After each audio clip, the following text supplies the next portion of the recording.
ನಮಸ್ಕಾರ ರೀ ಎಲ್ಲರಿಗೂ ತನ್ವೀಸ್ ಕಿಚನ್ಗೆ ಎಲ್ಲರಿಗೂ ಸ್ವಾಗತ. ಇವತ್ತಿನ ವಿಡಿಯೋದಾಗ ಗೋಧಿ ಹಿಟ್ಟನ್ನ ಉಪಯೋಗಿಸ್ಕೊಂಡು ಒಂದು ಸೂಪರ್ ಆಗಿರುವ ಇನ್ಸ್ಟಂಟ್ ಆಗಿ ಮಾಡ್ಕೊಳ್ಬಹುದಾದಂಥ ಸ್ನ್ಯಾಕ್ಸ್ ರೆಸಿಪಿನ ತೋರಿಸಿ ಕೊಡಾಕತ್ತೇನ್ರಿ. ಒಮ್ಮೆ ನೀವು ಈ ರೆಸಿಪಿನ ಟ್ರೈ ಮಾಡಿದ್ದೆ ಆದ್ರೆ ವಾರದಲ್ಲಿ 3ರಿಂದ 4 ಸರ್ತಿ ಇದೇ ಸ್ನ್ಯಾಕ್ಸ್ನ ಮಾಡ್ತೀರಿ. ಅಷ್ಟೊಂದು ರುಚಿಯಾಗಿ ಬರ್ತೈತಿ. ಮಕ್ಕಳಿಗಂತೂ ತುಂಬ ಅಂದರೆ ತುಂಬಾ ಇಷ್ಟ ಆಗತ್ರಿ. ಬರ್ರಿ ಹೆಂಗಿದ್ರೆ ತಡ ಯಾಕೆ ಮಾಡೋದು, ವಿಡಿಯೋನ ಸ್ಟಾರ್ಟ್ ಮಾಡೋಣ. ಈ ಒಂದು ಸೂಪರ್ ಆಗಿರುವ ಸ್ನ್ಯಾಕ್ಸ್ ರೆಸಿಪಿನ ಹೆಂಗೆ ಮಾಡೋದು ಅಂತ ಹೇಳಿ ವಿಡಿಯೋನ ಒಂದು ಸರ್ತಿ ಹೋಗಿ ನೋಡ್ಕೊಂಡು ಬರೋಣಂತ. ಫಸ್ಟ್ ನಾನಿಲ್ಲೇ ಈ ಒಂದು ರೆಸಿಪಿನ ಮಾಡೋಕೆ ಒಂದು ಮಿಕ್ಸಿಂಗ್ ಬೌಲ್ನ ತೊಗೊಂಡೇನ್ರಿ. ಇವಾಗ ಇದಕ್ಕೆ 1 ಕಪ್ನಾಗ 1.5 ಕಪ್ನಷ್ಟು ನಾನಿಲ್ಲೇ ಗೋಧಿ ಹಿಟ್ಟನ್ನ ತೊಗೊಳಕತ್ತೇನೆ. ನೀವು ಅರ್ಧ ಗೋಧಿ ಹಿಟ್ಟು ಅರ್ಧ ಮೈದಾ ಹಿಟ್ಟನ್ನು ಯೂಸ್ ಮಾಡ್ಕೊಳ್ಬೋದು. ಇಲ್ಲ ಅಂದ್ರೆ ನಿಮ್ಗೆ ಎಷ್ಟು ಪ್ರಮಾಣದಾಗ ಹಿಟ್ಟು ಬೇಕಲ್ಲ ಅಷ್ಟು ನೀವು ತೊಗೊಳ್ಬೋದು. ಇವಾಗ ಅದಕ್ಕೆ ರುಚಿಗೆ ತಕ್ಕಷ್ಟು ಉಪ್ಪು ಮತ್ತು 1 ಟೀ ಸ್ಪೂನಷ್ಟು ಅಡುಗೆ ಎಣ್ಣೆನ ಸೇರಿಸ್ಕೊಂಡು ಸ್ವಲ್ಪನೇ ನೀರನ್ನ ಮಿಕ್ಸ್ ಮಾಡಿಕೊಂಡು ಇದನ್ನು ಚಪಾತಿ ಹಿಟ್ಟು ನಾವು ಯಾವ ರೀತಿ ಕಲಸಿ ನೆನೆಯೋದಕ್ಕೆ ಇಡ್ತೇವಲ್ಲ ಸೇಮ್ ಅದೇ ರೀತಿ ಕಲಸಿ ಒಂದು 10ರಿಂದ 15 ನಿಮಿಷ ನೆನೆಯೋದಕ್ಕೆ ಇಡಬೇಕಾಗ್ತೈತ್ರಿ. ಸ್ವಲ್ಪ ಇದು ಮೆದುವಾಗೆ ಕಲಿಸ್ಕೊಳ್ಬೇಕು, ಜಾಸ್ತಿ ಗಟ್ಟಿಯಾಗಿ ಕಲಿಸ್ಬಾರ್ದು. ನೋಡ್ರಿ ಇವಾಗ ನಾನು ಕೂಡ ಇಲ್ಲಿ ಇದನ್ನು ಸ್ವಲ್ಪ ಮೆದುವಾಗಿ ಕಲಸಿ ಮತ್ತು ಮೇಲೆ ಸ್ವಲ್ಪ ಅಡುಗೆ ಎಣ್ಣೆನ ಅಪ್ಲೈ ಮಾಡಿ ಒಂದು ಮುಚ್ಚಳನ ಮುಚ್ಚಿ ಇದನ್ನು ನೆನೆಯೋದಕ್ಕೆ ಒಂದು 10 ನಿಮಿಷ ಇಡಾಕತ್ತೇನೆ. ಇದಕ್ಕೆ ಬೇಕಾಗಿರುವಂಥ ಸ್ಟಫಿಂಗ್ನ ಮಾಡಿಕೊಂಡು ಬರುತ್ತನಾನು ಇದು ನೆನೆದ್ರೆ ಸಾಕು. ಈ ಕಡೆ ಸ್ಟವ್ ಮೇಲೆ ಒಂದು ಪ್ಯಾನ್ನ ಬಿಸಿ ಮಾಡೋಕ್ಕಿಟ್ಟು ಪ್ಯಾನ್ ಬಿಸಿ ಆಗಿಂದ ಅದಕ್ಕೆ ಒಂದು 3ರಿಂದ 4 ಟೀ ಸ್ಪೂನಷ್ಟು ಅಡುಗೆ ಎಣ್ಣೆನ ಹಾಕಿ ಅಡುಗೆ ಎಣ್ಣೆ ಕಾದ ನಂತರ ಅರ್ಧ ಟೀ ಸ್ಪೂನಷ್ಟು ಸಾಸಿವೆ ಮತ್ತು ಅರ್ಧ ಟೀ ಸ್ಪೂನಷ್ಟು ಜೀರಿಗೆ, ಒಂದು ಮೀಡಿಯಮ್ ಸೈಜ್ ಈರುಳ್ಳಿನ ನಾನು ಚಿಕ್ಕದಾಗಿ ಕಟ್ ಮಾಡಿ ಇಟ್ಕೊಂಡು ನೀಟಾಗಿ ಸೇರಿಸ್ಕೊಂಡು ಈ ರೀತಿ ಮಿಕ್ಸ್ ಮಾಡ್ಕೊಳತ್ತೇನೆ.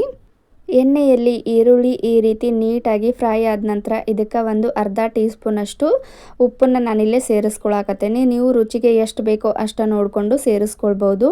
ಉಪ್ಪನ್ನು ಸೇರಿಸ್ಕೊಂಡಾಗಿಂದ ಮತ್ತೊಂದು ಸರ್ತಿ ಇದನ್ನು ನೀಟಾಗಿ ಮಿಕ್ಸ್ ಮಾಡ್ಕೊಳ್ಬೇಕು. ಸ್ವಲ್ಪ ಈರುಳ್ಳಿ ಫ್ರೈ ಆಗಬೇಕು, ಒಂದು ಸ್ವಲ್ಪ ಕಲರ್ ಚೇಂಜ್ ಆಗೋ ತನಕ ಇವನ್ನ ಫ್ರೈ ಮಾಡ್ಕೊಳ್ಬೇಕು. ಅದಾದ ನಂತರ ಇದಕ್ಕೆ ಒಂದು ನಾನು ಮೀಡಿಯಮ್ ಸೈಜ್ ಟೊಮ್ಯಾಟೋನ ಚಿಕ್ಕದಾಗಿ ಕಟ್ ಮಾಡಿ ಇಟ್ಕೊಂಡು ಅದನ್ನು ಕೂಡ ಸೇರಿಸ್ಕೊಂಡು ನೀಟಾಗಿ ಫ್ರೈ ಮಾಡತ್ತೇನೆ. ನೋಡ್ರಿ ಇವಾಗ ಇದು ಈ ರೀತಿ ಫ್ರೈ ಆಗಬೇಕು. ಸ್ವಲ್ಪ ಟೊಮ್ಯಾಟೊ ಮೆತ್ತಗಾಗೋ ತನಕ ಇದನ್ನು ಫ್ರೈ ಮಾಡ್ಕೊರಿ. ಇವಾಗ ಇದಕ್ಕೆ ಅರ್ಧ ಟೀ ಸ್ಪೂನಷ್ಟು ನಾನಿಲ್ಲೇ ಮಸಾಲೆ ಖಾರ ಮತ್ತು ಅರ್ಧ ಟೀ ಸ್ಪೂನಷ್ಟು ಹಳದಿ ಪೌಡ್ರು ಮತ್ತು ಅರ್ಧ ಟೀ ಸ್ಪೂನಷ್ಟು ಗರಂ ಮಸಾಲೆನ ಸೇರಿಸ್ಕೊಂಡು ನೀಟಾಗಿ ಫ್ರೈ ಮಾಡ್ಕೊಳಕತ್ತೇನೆ. ಇದಕ್ಕೆ ನಿಮ್ಗೆ ಎಕ್ಸ್ಟ್ರಾ ಮಸಾಲೆ ಬೇಕಿದ್ರೆ ಅದನ್ನು ಕೂಡ ಹಾಕಿ ನೀಟಾಗಿ ಮಿಕ್ಸ್ ಮಾಡ್ಕೊಳ್ಬೋದು. ಇವಾಗ ನೋಡ್ರಿ ಎಣ್ಣೆ ಒಳಗೆ ಮಸಾಲೆ ಐಟಮ್ಸ್ ಎಲ್ಲ ನೀಟಾಗಿ ಫ್ರೈ ಆಗಿದಾವು. ಇವಾಗ ಇದಕ್ಕೆ ನಾನಿಲ್ಲೇ ಒಂದು ಎಗ್ಗನ್ನು ಸೇರಿಸ್ಕೊಳಕತ್ತೇನೆ ರೀ. ಅದು ಕ್ಲಿಪ್ಪು ಮಿಸ್ ಆಗೈತಿ. ಒಂದು ಎಗ್ಗನ್ನು ಸೇರಿಸ್ಕೊಂಡು ಮತ್ತು ಸ್ವಲ್ಪ ಫ್ರೆಶ್ ಆಗಿರುವಂಥ ಕೊತ್ತಂಬರಿನ ಸೇರಿಸ್ಕೊಂಡು ಇದನ್ನು ನೀಟಾಗಿ ಎಣ್ಣೆ ಒಳಗೆ ಫ್ರೈ ಮಾಡಿಕೊಂಡ್ರೆ ನಮಗೆ ಬೇಕಾಗಿರುವಂಥ ಸ್ಟಫಿಂಗು ರೆಡಿ ಆಗ್ತೈತಿ.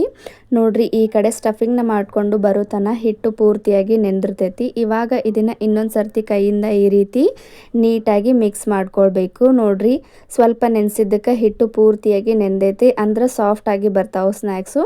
ಇವಾಗ ಇದನ್ನು ಇನ್ನೊಂದು ಸರ್ತಿ ಕೈಯಿಂದ ನೀಟಾಗಿ ಮಿಕ್ಸ್ ಮಾಡ್ಕೊಳ್ಬೇಕ್ರಿ. ಈ ರೀತಿ ಮಿಕ್ಸ್ ಮಾಡ್ಕೊಂಡು ಇದನ್ನ ಚಿಕ್ಕ ಪೀಸ್ಗಳಾಗಿ ಚಿಕ್ಕ ಉಳ್ಳೆಗಳಾಗಿ ಈ ಸೈಜ್ ಒಳಗೆ ಕಟ್ ಮಾಡಿ ಇಟ್ಕೊಳ್ಬೇಕು. ನೋಡ್ರಿ ಇಲ್ಲೇ ನಾನು ಯಾವ ಸೈಜ್ ಒಳಗೆ ಕಟ್ ಮಾಡಿ ಇಟ್ಕೊಳಕತ್ತೇನಂತೆ ಸ್ವಲ್ಪ ಸಣ್ಣ ಸೈಜ್ ಒಳಗೆ ಇದನ್ನು ಉಳ್ಳೆನ ಕಟ್ ಮಾಡಿ ಇಟ್ಕೊಳ್ಬೇಕು. ಚಪಾತಿ ಮಾಡ್ತೇವಲ್ಲ ಅದಕ್ಕಿಂತ ಸಣ್ಣದು. ನೋಡ್ರಿ ಇವಾಗ ಈ ರೀತಿ ಇವನ್ನ ನೀಟಾಗಿ ಉಳ್ಳೆನ ರೆಡಿ ಮಾಡಿ ಒಂದೇ ಸರ್ತಿ ಇಟ್ಕೊಂಡ್ಬಿಟ್ರೆ ನಮ್ಗೆ ಸ್ನ್ಯಾಕ್ಸ್ ಮಾಡೋಕೆ ಪೂರ್ತಿ ಈಸಿ ಆಗುತ್ತೆ. ನೋಡ್ರಿ ಇವಾಗ ನಾನಿಲ್ಲೇ ಒಂದು ಉಳ್ಳೆನ ಇದನ್ನು ಲಟ್ಟಿಸಿ ತೋರ್ಸಾಕತ್ತೇನೆ. ಜಾಸ್ತಿ ದೊಡ್ಡದಾಗಿ ಇದನ್ನು ಲಟ್ಟಿಸ್ಕೊಳ್ಬಾರ್ದು. ಫಸ್ಟು ಸ್ವಲ್ಪ ಮೇಲೆ ಕೆಳಗೆ ಗೋಧಿ ಹಿಟ್ಟನ್ನು ಹಚ್ಚಿ ಇದನ್ನು ಸ್ವಲ್ಪ ಸಣ್ಣ ಸೈಜ್ ಒಳಗೆ ಲಟ್ಟಿಸ್ಕೊಳ್ಬೇಕು. ಜಾಸ್ತಿ ದಪ್ಪನೂ ಬೇಡ, ಜಾಸ್ತಿ ತಿಳುನೂ ಬೇಡ, ಮೀಡಿಯಮ್ ಸೈಜ್ ಒಳಗೆ ಇದನ್ನು ಫಸ್ಟು ಲಟ್ಟಿಸ್ಕೊರಿ. ಈ ಸೈಜ್ ಒಳಗೆ ಲಟ್ಟಿಸ್ಕೊಂಡ್ರೆ ಸಾಕು. ನೋಡ್ರಿ ಇವಾಗ ಇದೇ ರೀತಿ ಪ್ರತಿಯೊಂದನ್ನು ಎಲ್ಲನೂ ಒಂದೇ ಸರ್ತಿ ರೆಡಿ ಮಾಡಿ ಇಟ್ಕೊಂಡ್ರೆ ನಮಗೆ ಈ ರೆಸಿಪಿ ಮಾಡೋಕೆ ತುಂಬ ಅಂದರೆ ತುಂಬಾ ಈಸಿ ಆಗುತ್ತೆ. ನಾನು ಕೂಡ ಇಲ್ಲಿ ಎಲ್ಲ ಉಳ್ಳೆನೂ ಒಂದೇ ಸರ್ತಿ ಈ ರೀತಿ ಲಟ್ಟಿಸಿ ಇಟ್ಕೊಳಕತ್ತೇನೆ. ಈಗಂತೂ ಬೇಸಿಗೆ ಇರೋದ್ರಿಂದ ಮಕ್ಕಳು ಮನೆಯಲ್ಲೇ ಇರ್ತಾರೆ. ಈ ರೀತಿ ಪ್ರತಿದಿನ ಒಂದೊಂದು ರೀತಿಯ ಸ್ನ್ಯಾಕ್ಸ್ನ ಮಾಡಿಕೊಟ್ರೆ ತುಂಬ ಅಂದರೆ ತುಂಬಾ ಇಷ್ಟಪಟ್ಟು ತಿಂತಾರ್ರಿ. ನೋಡ್ರಿ ಇವಾಗ ನಾನು ಯಾವ ಸೈಜ್ ಒಳಗೆ ಲಟ್ಟಿಸ್ಕೊಂಡೇನಂತ ಹೇಳಿ. ಇವಾಗ ನಾವು ಲಟ್ಸಿರುವಂಥ ಒಂದು ಚಪಾತಿನ ನಾನಿಲ್ಲೇ ಸಣ್ಣ ಸೈಜ್ ಚಪಾತಿನ ತೊಗೊಂಡೇನ್ರಿ. ಇವಾಗ ಅದಕ್ಕೆ ನಾವು ಮಾಡಿಟ್ಟಂಥ ಎಗ್ ಸ್ಟಫಿಂಗ್ನ 2 ಟೀ ಸ್ಪೂನಷ್ಟು ನಾನು ಮಿಡಲ್ಲಾಗಿ ಈ ರೀತಿ ಸೇರಿಸ್ಕೊಳಕತ್ತೇನೆ ನೀಟಾಗಿ. ಈ ರೀತಿ ಎಗ್ ಸ್ಟಫಿಂಗ್ನ ಸೇರಿಸ್ಕೊಂಡಾಗಿಂದ ಇದಕ್ಕೆ ಮತ್ತೊಂದು ನಾವು ಲಟ್ಸಿ ಇಟ್ಕೊಂಡಂಥ ಈ ರೀತಿ ಚಪಾತಿನ ತೊಗೊಂಡು ಈ ರೀತಿ ಮೇಲಿಂದ ಲಾಕ್ ಮಾಡಿ ಇದನ್ನು ಸುತ್ತ ಎಲ್ಲ ನೀಟಾಗಿ ಲಾಕ್ ಮಾಡ್ಕೊಳ್ಬೇಕು. ಈ ರೀತಿ ಬೆರಳಿಂದ ಸ್ವಲ್ಪ ಇದನ್ನು ಪ್ರೆಸ್ ಮಾಡಿರ ಸುತ್ತ ಎಲ್ಲ ನೀಟಾಗಿ ಲಾಕ್ ಆಗ್ತೈತಿ. ಇದಾಗಿಂದ ನಾನು ಮನೆಯಲ್ಲಿರುವಂಥ ಈ ರೀತಿ ಒಂದು ಬಟ್ಲನ್ನ ತೊಗೊಂಡೇನ್ರಿ. ಇವಾಗ ಆ ಬಟ್ಲಿಂದ ನಾನು ಈ ರೀತಿ ಕಟ್ ಮಾಡ್ಕೊಳಕತ್ತೇನಿ. ಅಂದ್ರೆ ನಾವು ಸುತ್ತ ಎಲ್ಲ ಇರುವ ಎಕ್ಸ್ಟ್ರಾ ಹಿಟ್ಟನ್ನು ತೆಗೆದು ಇಟ್ಕೊಳ್ಬೇಕು. ನಾವು ಮಿಡಲ್ ಆಗಿ ಸ್ಟಫಿಂಗ್ನ ಏನು ತುಂಬಿರ್ತೇವಲ್ಲ ಅದಷ್ಟ ನಮ್ಗೆ ಉಳಿತೈತ್ರಿ. ನೋಡ್ರಿ ಎಷ್ಟು ಚಂದ ಕಾಣಿಸತೈತೆ ಅಂಥೇಳಿ. ನಾವು ಇದನ್ನು ಕಟ್ ಮಾಡಿ ತೆಗೆದಿರೋದ್ರಿಂದ ಶೇಪ್ ನೋಡ್ಬೋದು ನೀವು ಎಷ್ಟು ರೌಂಡಾಗಿ ಎಷ್ಟು ಪರ್ಫೆಕ್ಟಾಗಿ ಕಾಣಿಸತೈತೆ ಅಂಥೇಳಿ.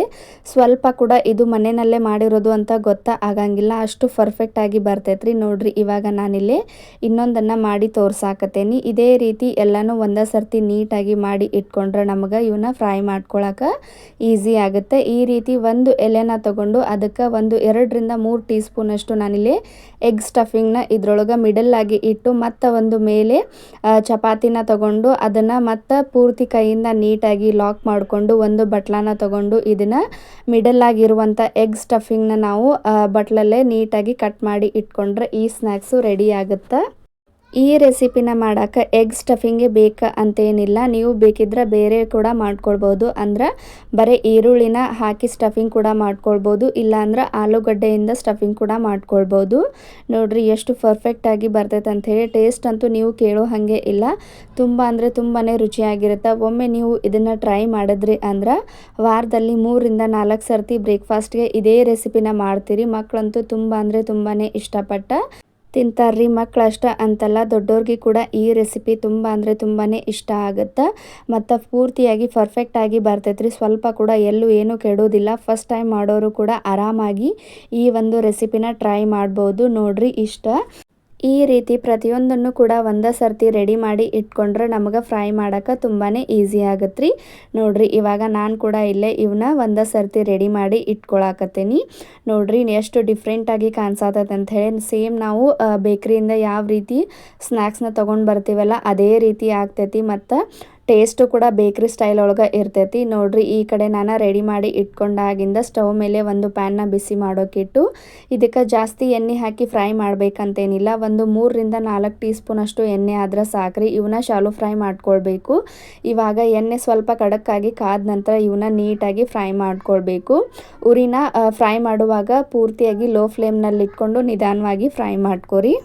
ನಾವು ಇಲ್ಲೇ ಚಿಕ್ಕ ಚಿಕ್ಕ ಸ್ನ್ಯಾಕ್ಸ್ನ ರೆಡಿ ಮಾಡಿರೋದ್ರಿಂದ ಒಂದೇ ಸರ್ತಿ 3ರಿಂದ 4 ಆಗುವಷ್ಟು ಸ್ನ್ಯಾಕ್ಸ್ನ ನಾವು ಫ್ರೈ ಮಾಡಿ ಇಟ್ಕೊಳ್ಬೋದು. ಈ ರೀತಿ ಎಣ್ಣೆಯಲ್ಲಿ ಫ್ರೈ ಮಾಡಿ ಆಗಿಂದ ಇವು ಸ್ವಲ್ಪ ಫ್ರೈ ಆಗಿದ್ದಾವು ನಿಮಗೆ ಅನಿಸಿದ್ರೆ ಇವನ್ನ ವಾಪಸ್ ಒಂದು ಸ್ಪೂನ್ ತೊಗೊಂಡು ಈ ರೀತಿ ತಿರುವಿ ಹಾಕಿ ನೀಟಾಗಿ 2 ಕಡೆ ಬ್ರೌನ್ ಕಲರ್ ಬರೋ ತನಕ ಇವನ್ನ ಫ್ರೈ ಮಾಡ್ಕೊರಿ.